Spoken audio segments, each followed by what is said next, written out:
అర్ధరాత్రి పండుగ. ఒక అమావాస్య రోజు నాడు అర్ధరాత్రి వేళలో ముగ్గురు వ్యక్తులు ఒక మంత్రించిన ముగ్గు చుట్టూ నిలబడి ఆకాశం వైపు చూస్తుంటారు. ఆ సమయంలో దూరం నుండి కొన్ని డప్పుల శబ్దాలు వినిపిస్తాయి. అప్పుడు ముగ్గురు నోరు తెరవగా వారి నోటి నుండి ఒక రక్తపు ముద్ద బయటకొస్తుంది. ఆ మరుక్షణమే ముగ్గురు కూడా కింద పడి చనిపోతారు. అలా కొద్ది సమయం గడిచిన తరువాత అక్కడ పడిన శవాలను ఎవరో ఈడ్చి పడేసినట్టు పక్కకు జరుగుతాయి. ఆ క్షణం ఒక దెయ్యం ప్రత్యక్షమై మంత్రించిన ముగ్గు మధ్యలో పడిన ఆ రక్తపు ముద్దలను తినడం మొదలు పెడుతుంది. ఈ లోకంలో ఇంతకు మించిన రుచి ఎక్కడా ఉండదు. అద్భుతం. దెయ్యం ఎంతో ఇష్టంగా ఆ రక్తపు ముద్దలను తిని అక్కడ నుండి మాయమైపోతుంది. ఇదంతా కూడా కొద్ది దూరం నుండి కొంతమంది గ్రామస్తులు చూస్తారు. ఆ తరువాత గ్రామస్తులు చనిపోయిన శవాల వద్దకొచ్చి వారి కాళ్లను పట్టుకుని ఈడ్చుకుని వెళ్తుంటారు. సరిగ్గా ఆ సమయంలో 3 కాకులు వచ్చి శవాల మీద వాలుతాయి. అలా చివరిగా వారంతా శ్మశానం దగ్గరకు చేరుకుని కాకులతో కలిపి శవాలను తగులబెడతారు. అయ్యగారు, ఈ అర్ధరాత్రి పండుగ ఇంకెంతకాలం చెయ్యాలి? దీనికి ముగింపు అంటూ ఉండదా? అవును సర్పంచ్ గారు, ఇలాగే ఉంటే మన బతుకులు ఏమవుతాయండి? గోపాల్, మన ప్రాణాలతో ఉండాలంటే ప్రతి అమావాస్యకు అర్ధరాత్రి రోజు ఈ పండగ జరగాల్సిందే, లేదంటే మనకు ముప్పు తప్పదు. మీరు చెప్పింది నిజమే అయ్యగారు. కాకపోతే మనం చేసే ఈ పని వల్ల ఏదో ఒక రోజు మనకి ఇబ్బంది కలుగుతుందని భయంగా ఉందండి. అలా ఏం జరగదులే వీరయ్యా, మీరంతా ధైర్యంగా ఉండండి అని వారు మాట్లాడుకుంటున్న సమయంలో కాలుతున్న మంటల్లో నుండి 3 కాకులు తిరిగి సజీవంగా బయటకు వస్తాయి. అప్పుడు కాకులు ఎగిరి వెళ్లిపోతుంటే సర్పంచ్ అక్కడున్న గోపాల్తో కాకులను వెంబడించి వెళ్ళమని అంటాడు. ఆ తరువాత సర్పంచ్ అక్కడున్న బూడిదను సేకరించి తిరిగి ఊర్లోకి బయలుదేరుతాడు. అలా రచ్చబండ వద్దకు చేరుకున్న గ్రామస్తులు ఎదురుగా దెయ్యం ప్రత్యక్షమవుతుంది. అప్పుడు సర్పంచ్ దెయ్యానికి బూడిదను అందించగా దెయ్యం తన చేతులకు బూడిదను పూసుకుంటుంది. మీరంతా భలే సక్రమంగా పండుగ నియమాలు పాటిస్తున్నారు. అన్నీ నువ్వు చెప్పినట్టే చేస్తున్నాం, కాబట్టి నువ్వు తొందరపాటుతో ఎటువంటి నిర్ణయాలు తీసుకోవద్దు. నువ్వేం భయపడకు. మీరు వచ్చే అమావాస్య రోజు వరకు ప్రశాంతంగా ఉండొచ్చులే. ఒకవేళ అర్ధరాత్రి పండుగ జరగకపోతే ఏమవుతుందో మీ అందరికీ తెలుసు కదా అని దెయ్యం అస్థి పంజరాలు వేలాడుతున్న చెట్టు వైపు చూస్తుంది. నిజానికి అవి దెయ్యాన్ని ఎదిరించిన గ్రామస్తుల అస్థి పంజరాలు. మరోవైపు 2 రోజుల పాటు కాకులను వెంబడిస్తున్న గోపాల్ సిరిపురం గ్రామానికి చేరుకుంటాడు. ఇక అదే ఊర్లో కిట్టు, మల్లేష్, తిరు అను ముగ్గురు రోజు వారి కూలీ పనులకు వెళ్తుంటారు. అలా వారు మధ్యాహ్న సమయం వరకు పనిచేసి భోజన వేళ కలిసి ఒక దగ్గర కూర్చుని భోజనం తింటారు. మనం చేసే ఈ కూలి పనులతో ఎప్పుడు బాగుపడతావురా? నాకేం అర్థం కావట్లేదు. ఉన్నట్లుండి జీవితం గురించి ఇంతలా ఆలోచిస్తున్నావేంట్రా కిట్టు? బహుశా రాత్రి అలా ఆవిడ చేసుకుని ఉంటది. నువ్వు చెప్పింది నిజమేరా. మీకు అలా నవ్వులాట్లాగే ఉంటదిరా. పోను పోను మీకు భార్య కష్టాలు ఏంటో తెలుస్తాయిలే. ముగ్గురు సరదాగా మాట్లాడుకుని సమయాన్ని గడుపుతారు. అలా సమయం గడుస్తూ చీకటి పడే వేళకు వారు ముగ్గురు ఎవరి ఇళ్లకు వారు వెళ్లిపోతారు. అప్పుడు ముగ్గురు ఇళ్ల మీద కాకులు అనేవి ఒక్కొక్కటిగా వాలడం గోపాల్ చూస్తాడు. రాబోయే అమావాస్యకు బలులు సిద్ధమైనట్టే. బుజ్జి, నీకు ఆకలి ఉంటుందా? ఆకలి ఉంటుంది పడతా. నాకు ఆకలి వేసినప్పుడు నేను రాళ్లను తింటాను. అలా తిన్న రాళ్లను బంగారంగా మార్చి నోటి ద్వారా వదులుతాను. అబ్బో, అలాగైతే నువ్వు ఎవరికి దొరికినా ఇట్టే ధనవంతులైపోతారు.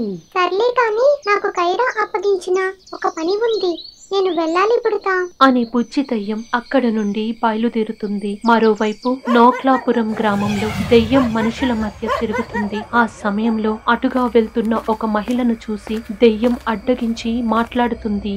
మీరు ఎన్ని రోజులని ఇలా చస్తూ బ్రతుకుతారు? నా చేతిలో సుఖంగా చచ్చిపోవచ్చు కదా. నువ్వు చెప్పేది నిజమే. మేము బ్రతకడం కోసం ప్రతి పండుగకి అమాయకులను బలి ఇస్తున్నాం. దానికన్నా నీ చేతిలో చావడమే నయం. ఇదంతా మీరు చేసుకున్న కర్మ. ఆ రోజు నీ మాటలు నమ్మి తప్పు చేశాం, లేదంటే మా జీవితాలు వేరేలా ఉండేవి అని మహిళ బాధగా అక్కడి నుండి వెళ్లిపోతుంది. సరిగ్గా ఏడాది క్రితం ఒక అమావాస్య రోజు నాడు పాతాళ లోకంలో లైకోరు అను పిలువబడే ప్రాంతంలో ఉన్నట్టుండి భూమి పెకలిస్తుంది. ఆ సమయంలో 3 కాకులు వచ్చి ఒక దగ్గర తిరగడం మొదలు పెడతాయి. అదే క్రమంలో చివరిగా కాకులు అనేవి కింద పడి చనిపోతాయి. అప్పుడు పైనుండి కిందకు ఒక ఎర్రటి కాంతి అనేది ప్రసరిస్తుంది. మేలుకో రుక్సా, మన ఉనికిని బయట ప్రపంచానికి తెలియజేసే సమయం వచ్చింది. మేలుకో. ఆ క్షణం చనిపోయిన కాకులు అనేవి తిరిగి మళ్లీ జీవం పోసుకుని పైకి లేస్తాయి. అప్పుడు కాంతి ఎదురుగా దెయ్యం ప్రత్యక్షమవుతుంది. పాతాళ భేతాల ఆజ్ఞాపించండి. నువ్వు భూలోకానికి వెళ్ళి అక్కడ ప్రజలను ఇబ్బంది పెట్టు. త్వరలో నా రాక రాబోతుంది రుక్సా. అలాగే పాతాళ భేతాల, ఈ సృష్టి మొత్తం మీ దర్శనంతో ముగ్ధులైపోవాలి. అందుకు నేనేం చేయడానికైనా సిద్ధం. ఇంకెందుకు ఆలస్యం రుక్సా, వెంటనే నీ ప్రయాణం మొదలుపెట్టు. ఆ తర్వాత అల్ప ప్రజలను ఇబ్బంది పెట్టు. ఆ క్షణం దెయ్యం లైకోరు ప్రాంతంలో మాయమై ఒక ఎడారి బీడ ప్రాంతంలో ప్రత్యక్షమవుతుంది. అప్పుడు దెయ్యం కాకులను అనుసరిస్తూ ప్రయాణం మొదలు పెడుతుంది. అలా చివరిగా కాకులు అనేవి నోక్లాపురం గ్రామంలోకి ప్రవేశించగా తాను ఉండాల్సిన ఊరు అదేనని దెయ్యానికి అర్థమవుతుంది. అప్పుడు దెయ్యం కళ్ళు మూసుకుని ఉండగా కాకులు అనేవి అరుస్తాయి. ఆ తరువాత కొన్ని క్షణాలకు ఇళ్లల్లో నిద్రపోతున్న వాళ్ళు ఏదో మైకం పట్టినట్టు నడుచుకుని దెయ్యం ఉన్న చోటుకు ఒక్కొక్కరుగా వస్తారు. చివరిగా గ్రామస్తులందరూ దెయ్యం ముందుగా వచ్చినప్పుడు కాకులు అరవడం ఆపేస్తాయి. అప్పుడు ప్రజలు మైకం నుండి బయటపడతారు. అలానే ఎదురుగా ఉన్న దెయ్యాన్ని చూసి హడలిపోతారు. ఆ క్షణం ప్రజలు పారిపోవాలని చూడగా ఒక్క అడుగు కదపలేకపోతారు. నా అనుమతి లేకుండా మీరు ఒక్క అడుగు కూడా కదలకూడదు. కాబట్టి నేను చెప్పేది శ్రద్ధగా వినండి. దయచేసి మమ్మల్ని ఏం చెయ్యొద్దు. నువ్వు చెప్పినట్టు చేయడానికి మేము సిద్ధంగా ఉన్నాం. నాకు ప్రతి అమావాస్యకు అర్ధరాత్రి పండుగ కావాలి. అందుకు మీరందరూ కొన్ని నియమాలు పాటించాలి. ఆ రోజు ప్రాణభయంతో దెయ్యం చెప్పినట్టు చెయ్యడానికి నోక్లాపురం గ్రామస్తులు ఒప్పుకుంటారు. అలా అమావాస్య రోజు నాడు 3 బలి ఇవ్వడంతో తమ ప్రాణాలను కాపాడుకుంటున్నారు. ఏంటి బుజ్జి, ఇంత ఆలస్యమైంది? నేత్రానికి బాగా వయసైపోయినట్టు ఉంది కైరా. నువ్వు అడిగిన వస్తువు అడిగితే చాలా సేపు ఆ చోటు మొత్తం వెతికి ఇచ్చింది. అందుకే ఈ ఆలస్యం. అన్నిటికీ నీ దగ్గర ఏదొక కారణం ఉంటుంది కదా బుజ్జి. అలా మాట్లాడుతున్న సమయంలో విరోధి అక్కడకు వస్తాడు. అప్పుడు విరోధి మాట్లాడుతూ, చూడు కైరా, పాతాళ లోకం నుండి రుక్సా అనే దయ్యం ఈ లోకంలోకి వచ్చినట్టు తెలుస్తుంది. నువ్వు వీలైనంత త్వరగా దయ్యాన్ని కనిపెట్టి అడ్డుకోవాలి. పేరు ఒకటి చెప్తే కనిపెట్టడం ఎలా విరోధి? అన్నిటికీ ఏదో ఒక మార్గం ఉంటుంది బుజ్జి. ఆ రుక్సా మనుషులను భయపెడుతూ తన ఉనికిని కాపాడుకుంటుంది. ఆ దెయ్యం ఎక్కడుందో నేను కనిపెడతా, మీరేం చింతించకండి. ఖైరా మాట ఇవ్వడంతో విరోధి అక్కడ నుండి బయలుదేరి వెళ్లిపోతాడు. మరోవైపు సిరిపురం గ్రామంలో ఉన్న 3 వ్యక్తులను గోపాల్ చాటుగా గమనిస్తూ ఉన్నాడు. ఒకరోజు రాత్రి వారు 3 తాగడానికి కళ్ళు దుకాణం వద్దకు వెళ్తారు. ఆ సమయంలో గోపాల్ కూడా ఆ చోటుకు వస్తాడు. మా నూరు సుభాష్ గాడు పక్కూరికెళ్ళి బాగా సంపాదించుకుని వచ్చాడంటే తెలిసిందా? తెలిసిందిరా. ఉదయం మా నాన్న వాడి గురించి చెప్తూ నాకు చీవాట్లు పెడుతున్నాడు రా. నిజంగా పక్కూరికెళ్తే సంపాదన బాగుంటదారా? ఏమో నాకేం తెలుసు. నేను ఎప్పుడైనా ఊరి దాటి వెళ్తేనే కదా అని వారు మాట్లాడుకుంటున్న మాటలన్నీ గోపాల్ వింటాడు. అప్పుడు గోపాల్ మధ్యలో కలుగ చేసుకుని, వేరే చోటుల గురించి తెలియదు గాని మా ఊర్లో మాత్రం సంపాదన చాలా బాగుంటుంది. మీకు దాని ఇష్టమైతే మా ఊర్లో ఏదైనా పని చూసి పెడతా, ఏమంటారు? ఏమయ్యా తాగింది బాగా ఎక్కినట్టుంది, ఏదేదో వాగుతున్నా. నా మాటలు నమ్మడం లేదు కదా, ఆగండి చూపిస్తాను అని గోపాల్ కొన్ని బంగారు నాణాలు తీసి వారికి చూపిస్తాడు. అది చూసి వారు ముగ్గురు ఆశ్చర్యపోతారు. ఆ క్షణం బంగారం మీద ఆశతో, నిజంగా మీ ఊర్లో సంపాదన బాగుంటుందా? కావాలంటే నాతో పాటు రండి, మీ జీవితాలు మారిపోతాయి. అప్పుడు ముగ్గురు ఒక క్షణం ఆలోచించుకుని సరేనని ఒప్పుకుంటారు. దాంతో తన పని సులువైనందుకు గోపాల్ కాస్త ఊరట చెందుతాడు. మరోవైపు కైరా బేతాళ క్షేత్రం ఎదురుగా గోళం పెట్టుకుని రక్కకి మాతను కొలుస్తుంది. అలా 3 దినాల పాటు దృష్టిని మలచకుండా ధ్యానం చేయడంతో రక్కకి మాత అనుగ్రహం లభిస్తుంది. కైరా, నన్ను మేల్కొల్పడానికి కారణమేంటి? నాకు నీ సాయం కావాలి మాత. నేను ఒక ముఖ్యమైన కార్యం మొదలు పెట్టబోతున్నా. అందుకు దారిని చూపించు మాత.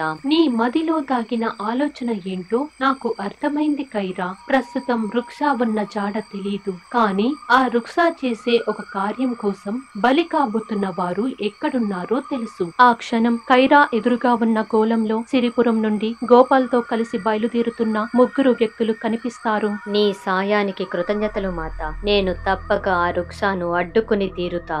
విజయీ భవ. ఇప్పటికే ఆలస్యం అయిపోయింది, మనం బయలుదేరదామా? నిజంగా నిన్ను కలవడం చాలా సంతోషంగా ఉంది. త్వరలో బోలెడు డబ్బు సంపాదించి తిరిగి మళ్ళీ సొంతూరుకు వచ్చేయాలి. కరడగానది సాలరా, పద బయలుదేరదాం. వారంతా గోపాల్ మాటలు నమ్మి నోక్లాపురం గ్రామానికి పయనమవుతున్నారు. మరోవైపు గ్రామంలో సర్పంచ్ వాళ్ళు రాబోయే అమావాస్య గురించి మాట్లాడుకుంటున్నారు. అయ్యా, మన గోపాల్ ఈ పాటికి బయలుదేరి ఉంటాడనుకుంటాను. అవును వీరయ్యా, ఈలోగా మనం మిగిలిన పనులు పూర్తి చెయ్యాలి. ఇదంతా సరైన పనో కాదో తెలియడం లేదండి. ఇవన్నీ ఆలోచిస్తే నీ కుటుంబం ప్రమాదంలో పడుతుంది. అది నీకిష్టమేనా? సర్పంచ్ మాటలకు ఏం సమాధానం చెప్పకుండా వీరయ్య అక్కడ నుండి వెళ్లిపోతాడు.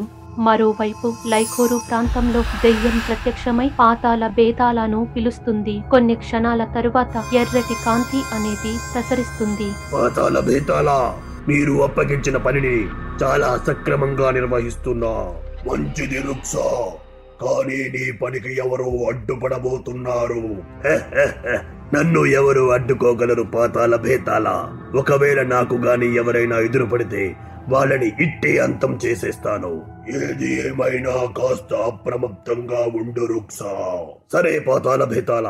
దెయ్యం మాట్లాడి అక్కడి నుండి మాయమైపోతుంది. మరోవైపు రెక్కల దెయ్యంతో కలిసి కైరా గోపాల్ వాళ్ళని గాల్లో వెంబడిస్తుంది.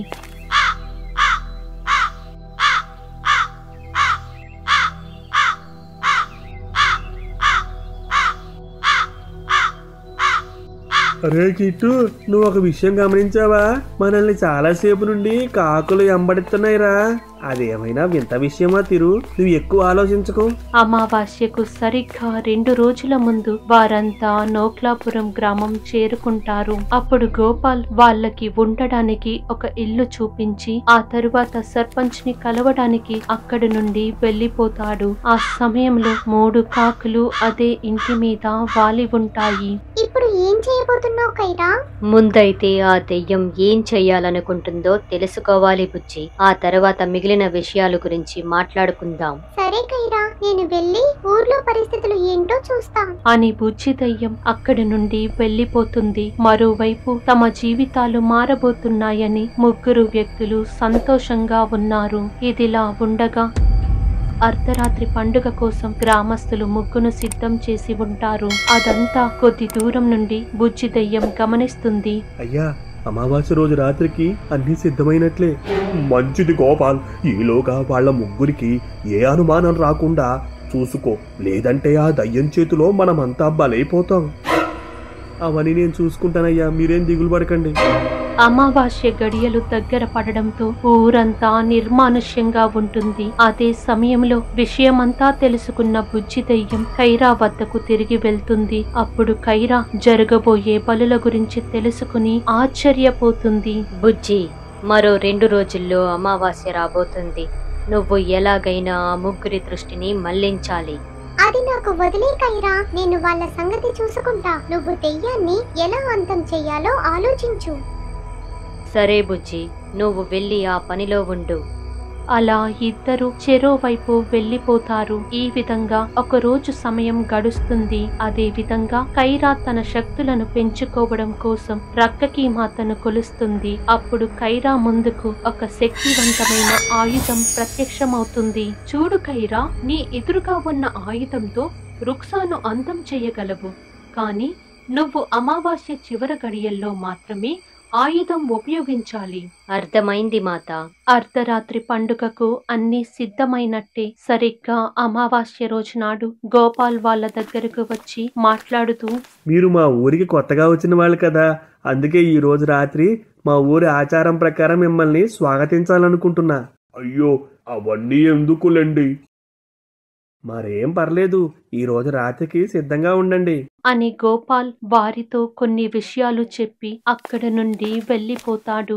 అలా సమయం గడుస్తూ మెల్లిగా చీకటి పడుతుంది. ఆ సమయంలో ముగ్గురు తమ ఇళ్ల నుండి గోపాల్ చెప్పిన విధంగా నడుస్తూ ముందుకు వెళ్తున్నారు. అప్పుడు మార్గం మధ్యలో కొన్ని బంగారు నాణాలు కనిపిస్తాయి. దాంతో వారి దృష్టి బంగారం వైపు వెళ్తుంది. ఆ సమయంలో ముగ్గురు బంగారు నాణాలను వెంబడిస్తూ వెళ్తారు. వీళ్ళ దృష్టిని మళ్లించడం ఇంత సులువా? అమావాస్య గడియలు కొంచెం కొంచెంగా గడుస్తున్నాయి. దాంతో అనుకున్న సమయానికి బలులు సిద్ధం కాలేదని దెయ్యం ఆ చోటులో ప్రత్యక్షమవుతుంది. అప్పుడు దెయ్యం కోపంగా అక్కడి నుండి ఊరి వైపు వెళ్లబోతుంటే వెనుక నుండి ఎవరో దాడి చేసినట్టు తెలుస్తుంది. ఆ సమయంలో దెయ్యం మీద దాడి చేసింది కైరా. ఈ అంతరాయానికి కారణం నువ్వేనా? నీ అంతానికి కారణం కూడా నేనే కాబోతున్నా రుక్ష. నా గురించి తెలిసే వచ్చావా? అయితే ఈ రోజు నిన్ను బలి తీసుకుంటా. దెయ్యం కోపంగా దాడి చేయడానికి వచ్చే సమయంలో కైరా వేగంగా కదులుతూ ఇబ్బంది పెడుతుంది. మరోవైపు బంగారు నాణాలు వెంబడిస్తూ వచ్చిన వారి ముందుకు బుజ్జి దెయ్యం ప్రత్యక్షమవుతుంది. ఆ తరువాత బుజ్జి దెయ్యం ద్వారా విషయం తెలుసుకుని వారు ముగ్గురు ఆశ్చర్యపోతారు. జీవితంలో సరిపడే సంపదను ఉంటే చాలు, అత్యాశకపోతే లేనిపోని ఇబ్బందులు పడాల్సి వస్తుంది. మేము అనవసరంగా ఆ గోపాల్ చెప్పిన మాటలు నమ్మి ఇంత దూరం వచ్చాం. నిజంగా నీ సాయం ఎప్పటికీ మర్చిపోలేము. ఇకనైనా ఉన్న దాంట్లో తృప్తిపడి బ్రతకడం నేర్చుకోండి. నిజం తెలియడంతో ఆ ముగ్గురు తిరిగి తమ సొంత ఊరికి వెళ్లిపోవాలని నిర్ణయించుకుంటారు. మరోవైపు దెయ్యంతో కైరా చాలా సేపటి నుండి పోరాటం చేస్తుంది. అదే విధంగా మెల్లిగా అమావాస్య గడియలు గడుస్తాయి. దాంతో ఈ పాటికి ఆ ముగ్గురు చనిపోయి ఉంటారని మునిపటిలా కొంతమంది గ్రామస్తులు శవాలను తీసుకుపోవడానికి బయలుదేరుతారు. నన్ను అడ్డుకోవడాలనుకోవడం నీ మూర్ఖత్వం. ఇక నీ ఓటమిని ఒప్పుకుని నా ముందు మోకరిల్లు. ఆలస్యం అమృతం విషం. ఏంటి వాగుతున్నావు? కొన్ని సందర్భాల్లో అనుకున్న పనిని అనుకున్న సమయానికి పూర్తి చేయాలి, లేదంటే అది అసంపూర్ణంగా మిగిలిపోతుంది. ఇంతసేపు కైరా దెయ్యంతో పోరాడి దెయ్యానికి అనుకూల సమయాన్ని వృధా చేసింది. ఎప్పుడైతే అమావాస్య గడియలు ముగుస్తాయో కైరా ముందుకు ఆయుధం ప్రత్యక్షమవుతుంది. ఇంతలో అక్కడకు గ్రామస్తులు చేరుకుంటారు. అప్పుడు కైరా ఆయుధంతో 3 సార్లు దాడి చేసి ఆ దెయ్యాన్ని నాశనం చేస్తుంది. అది చూసి ప్రజలు ఆశ్చర్యపోతారు. మీ ప్రాణాల కోసం వేరే వాళ్ళని బలి ఇవ్వడానికి సిద్ధమయ్యారు. ఈ విషయంలో మీ తప్పులను ఎంచాలనుకోవడం లేదు. అప్పుడు మాకు ఇది తప్ప వేరే దారి తెలియలేదు. ఇకపై మీకు ఏ ఇబ్బంది ఉండదు. గతాన్ని మరిచిపోయి తిరిగి మళ్ళీ ప్రశాంతమైన జీవితాన్ని గడపండి. కైరా బుజ్జి దెయ్యంతో కలిసి అక్కడి నుండి తన చోటుకు తిరిగి పయనమవుతుంది. అదే విధంగా నోక్లాపురం గ్రామస్తులు తిరిగి మళ్ళీ ప్రశాంతమైన జీవితాన్ని గడపడం మొదలు పెడతారు. ఒకరి అంతంతో ముగిసిపోయే యుద్ధం కాదు ఇది. త్వరలో ఈ పాతాళ భేతాల అంటే ఎవరో ఈ భూలోకానికి తెలిసేలా చేస్తాను.